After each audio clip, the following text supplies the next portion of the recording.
Rafale ले आएँ, S-400 ले आएँ। इंडियन डिफेंस स्पेंडिंग इस वक्त दुनिया में सबसे ज़्यादा है। जो डिफरेंस हमारे डिफेंस बजट और इंडिया के डिफेंस बजट में है, ये इस इलाके के अंदर कन्वेंशनल बैलेंस को अफेक्ट कर रहा है।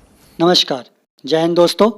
मैं हूं आपका दोस्त और होस्ट अर्जुन और आप देख रहे हैं आपका अपना channel Hindustan Pakistan news and analyse. दोस्तों, पाकिस्तान के पूर्व रक्षा विशेषज्ञ लेफ्टिनेंट जनरल अमजद शोएब ने आखिरकार ये स्वीकार कर लिया है कि हिंदुस्तान अब इतना ताकतवर हो गया है कि वो अकेले ही टू फ्रंट वॉर यानी चाइना और पाकिस्तान से लड़ सकता है और इसी वजह से पाकिस्तान को हिंदुस्तान से डरने की ज़रूरत है। अभी हाल ही के दिनों में रशिया ने हिंदुस्तान को S-400 डिफेंस सिस्टम मिसाइल देने का वादा किया, जो इसी साल अक्टूबर के एंड तक आ जाएगा और हिंदुस्तान का डिफेंस मजबूत बन जाएगा। इसी के साथ फ्रांस ने भी अपना सबसे बेहतरीन फाइटर जेट रफेल भारत को सौंप दिया है और रफेल अभी इंडियन एयरफोर्स की सेवा में कार्यरत है। पाकिस्तान के रक्षा विशेषज्ञ की माने तो हिंदुस्तान के प्राइम मिनिस्टर नरेंद्र मोदी के समय में ज़्यादा डिफेंस में इन्वेस्ट हो रहा है और तरक्की की राह में चल रहा है। पाकिस्तान ये जानता है कि इंडिया उनसे कई गुना ज़्यादा पावरफुल है, लेकिन अपनी हरकतों से बाज ना आकर टाइम पर न्यूक्लियर वार की गिदड़ भपकी देता रहता है। जहां हिंदुस्तान दुनिया में चौथी सबसे बड़ी शक्ति है, वहीं पाकिस्तान तो दूर दूर तक दिखाई नहीं देता। पहले स्थान पर अमेरिका, जो इस वक्त वर्ल्ड सुपर पावर है, दूसरे पे रशिया और तीसरे पे चाइना। और ऐसा कहा जा रहा है कि 21वीं सदी हिंदुस्तान की होगी।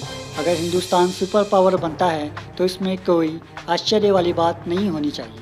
आइए दोस्तों, इस बात को और समझते हैं इस वीडियो में, लेकिन उससे पहले अगर आपने ये चैनल सब्सक्राइब नहीं किया है तो चैनल को सब्सक्राइब कर दें और बेल आइकन की घंटी बजा दें ताकि आपको लेटेस्ट अपडेट मिलती रहे। तो कन्वेंशनल फोर्सेस में इंडिया को तकरीबन 3 गुना ज़्यादा बढ़तरी हासिल है। एयरफोर्स में भी इसी तरह उनको तकरीबन मेरे ख्याल 4 या 5 गुना बढ़तरी हासिल है। अब पाकिस्तान डरा हुआ है, आपने रिएक्शन टाइम कम कर दिया।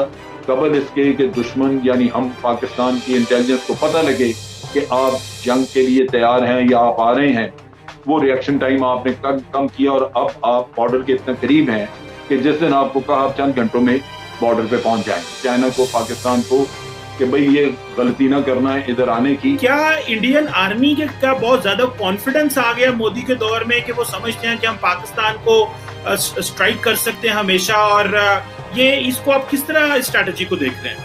हमारी और इंडिया का अगर फोर्सेस का कंपैरिजन करें तो कन्वेंशनल फोर्सेस में इंडिया को तकरीबन 3 गुना ज्यादा बढ़तरी हासिल है और हमारी एयरफोर्स में भी इसी तरह उनको तकरीबन मेरे ख्याल 4 या 5 गुना बढ़तरी हासिल है। अब जब बढ़तरी हासिल है तो वो दंदनाता फिरेगा। डिटरेंस का मतलब ये है कि आपने दूसरे को रोक दिया कि मुझे मत मार, डिटर कर दिया। अब पाकिस्तान डरा हुआ है, डिटरेंस तो मौजूद है कि आप डर के पहले ही ना करें, लेकिन अगर आप करें तो फिर हम आपको कुछ न कुछ सजा देंगे, क्योंकि हमने ऐसी फोर्स रखी है जो आपसे सुपीरियर और हमको आपका इलाका कैप्चर कर लेंगे। ये उनकी सोच है कि चाइना को एक मैसेज चला जाए कि अगर आपने हमला किया तो हमने बड़ी एक मजबूत फोर्स डिफेंस में भी रखी है, डिफेंस में भी मजबूत फोर्स रखी हुई है और उसके साथ आर्मी लेवल पे हमने बड़े रिजर्व रखे हुए हैं स्ट्रॉन्ग किस्म। और ये जो रिजर्व हैं ये हमारी स्ट्राइक कोर्स के अलावा है। चाइना के सामने एक स्ट्राइक कोर रखते थे, अब 2 रखें और उन स्ट्राइक कोर के अलावा हमने क्रिएट कर दिए रिजर्व। यानी दूसरे लफ्जों में आपने डिफेंसिव कैपेबिलिटी स्ट्रेंथ बढ़ा के ट्रुप की अपनी बेहतर कर ली है, काफी बेहतर कर ली। और यही वो मैसेज अखबार के जरिए दे रहे हैं चाइना को, पाकिस्तान को कि भाई ये गलती ना करना है इधर आने की, ये डिटरेंस मौजूद है, हम आपको डिटर कर रहे हैं, हम आपको पहले से डरा रहे हैं, अगर आप आए तो हमने ये रखा। तो रिएक्शन टाइम को कट किया जाए, उसका तरीकाकार ये उन्होंने किया कि बड़ी छावनियां बनाने की बजाय छोटे बैटल ग्रुप तैयार किए और छोटी छावनियां बॉर्डर के साथ साथ उनको अकोमोडेट करने के लिए छोटे छोटे आप कह लीजिए कि विलेज साइज की चीजें बनानी शुरू कर दी। अब वो उसको बनाते हुए वक्त लगना था, वो अब बन गया, बैटल ग्रुप भी बन गया। ये कोल्ड स्टार्ट का पहला कंपोनेंट है कि आपने रिएक्शन टाइम कम कर दिया कबल इसके कि दुश्मन यानी हम पाकिस्तान की इंटेलिजेंस को पता लगे कि आप जंग के लिए तैयार हैं या आप आ रहे हैं, वो रिएक्शन टाइम आपने कम किया और अब आप बॉर्डर के इतने करीब हैं कि जिस दिन आपको कहा आप चंद घंटों में बॉर्डर पे पहुंच जाएं। डिटर कर रहे हैं, आपको समझा रहे हैं कि आप ये ना समझें कि हमने चाइना की तरफ ज्यादा मूव कर दिए हैं तो यहाँ पे हम कमजोर हैं, लिहाजा आपको टेम्पटेशन हो कि आप हमला कर दें और आप कैप्चर करें हमारी टेरिटरी।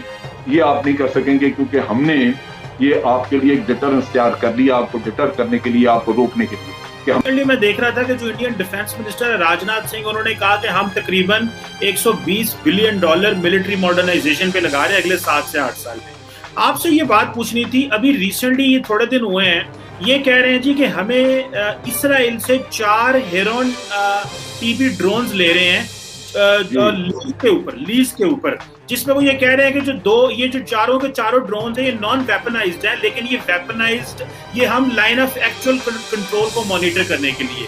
जबकि मैंने ये चेक किया सर कि ये इनके पास पहले भी ये हेरोन ड्रोन्स मौजूद हैं तकरीबन 90 के करीब, जो कि ये इस्तेमाल कर रहे हैं। तो ये क्या गारंटी है कि ये चाइना के लिए इन्होंने रखे हुए हैं, लेकिन ये तो सर LOC के ऊपर भी या हमारे इंटरनेशनल बॉर्डर पे भी लगाएंगे ये ड्रोन्स? तो ये और वैसे ये कह रहे हैं नॉन वेपनाइज्ड है, लेकिन यकीन किया जा सकता है सर? नहीं, इनकी बात पे कतन कोई यकीन नहीं किया जा सकता, लेकिन एक आप चीज ध्यान रखें, जहां तक एयर पावर का ताल्लुक है, हवाई जहाज हों, ये हेलीकॉप्टर्स हैं, ड्रोन्स हैं, इनका कहने को आप कह सकते हैं कि जी चाइना के अगेंस्ट मैंने इतने रखे हैं, फलां के अगेंस्ट, क्योंकि वो एयरफील्ड जो हैं वो उस तरफ बनी हुई हैं, चाइना की साइड पे कुछ बनी हुई है, कुछ इधर बनी है, तो आप कह सकते हैं कि मैंने जी वहां 100 जहाज उधर रखा है, 50 इधर रखा है। लेकिन ये इतनी जबरदस्त मोबिलिटी है कि आप चंद घंटों में इसको तब्दील कर सकते हैं सिर्फ। द मोमेंट आपको अगर ये ज़हन में आया कि नहीं चाइना पे कुछ नहीं होता, तो इन फ्यू आवर्स आप सारा कुछ उस साइड से उठा के तो पाकिस्तान के अगेंस्ट ला सकते हैं। ये कहना कि जनाब आपके अगेंस्ट ये इतना और उधर इतना और ड्रोन आपके खिलाफ इस्तेमाल होंगे या नहीं होंगे, ये we have to take into account, क्योंकि ड्रोन को शिफ्ट करते कितनी देर लगती है। तो इस वजह से ये तो पाकिस्तान को, ये पाकिस्तान आर्मी को ये सारी चीजें जो है अकाउंट फॉर करनी चाहिए। सवाल करना चाहता हूँ, ये जो रिसेंटली कश्मीर का जिक्र हुआ है, तो ये जो पाकिस्तान में सवाल चल रहा है कि हम जो है वो 370 तो खैर है उसको हम इग्नोर कर देते हैं, लेकिन 35A को इग्नोर नहीं करते। So what do you make out of it? आप इसको समझते हैं क्या ये हम एक पॉजिटिव जेस्चर दे रहे हैं इंडिया को, या कि ये हमारे कोई पॉलिसी शिफ्ट है? आप इसको कैसे देखते हैं?